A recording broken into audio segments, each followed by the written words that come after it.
Okay, so we got the shrimp done, and I'm basically going to do the same procedure as far as hold my hand flat on the cutting board, or you can do it like this.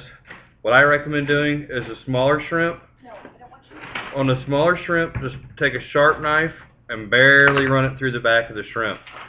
And if you look, I still got a little bit of crapper in there. This is where it's easier to take a towel and just pull it out, or you take wet paper towels and pull it out.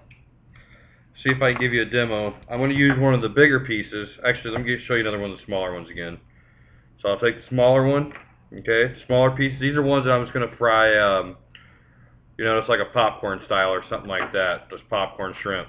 And on this one here, even if you see like a yellow slimy thing that almost looks like snot, that's still part of the vein, so you want to make sure that you get as much of that out as possible.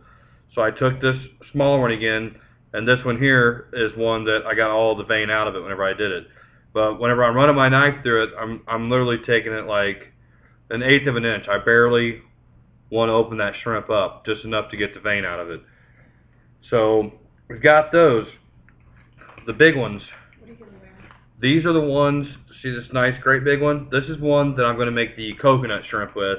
Or if you don't want to make coconut shrimp, the panko fried shrimp that you get at restaurants or Long John Silver's or something like that. I'm going to try to adjust the camera down again so you can see it.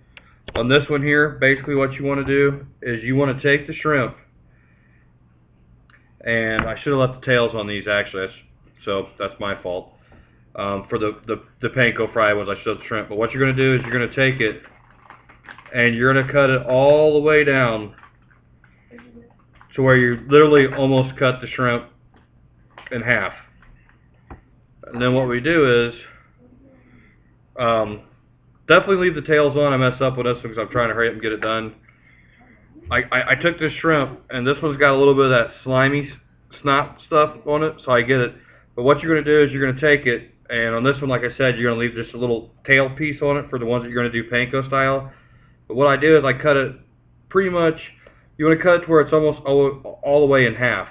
So whenever I've got it setting to where that shrimp is going to be flat. And if you look how that lays flat on my cutting board, and normally, like I said, in this case, we would have the little tail piece on it.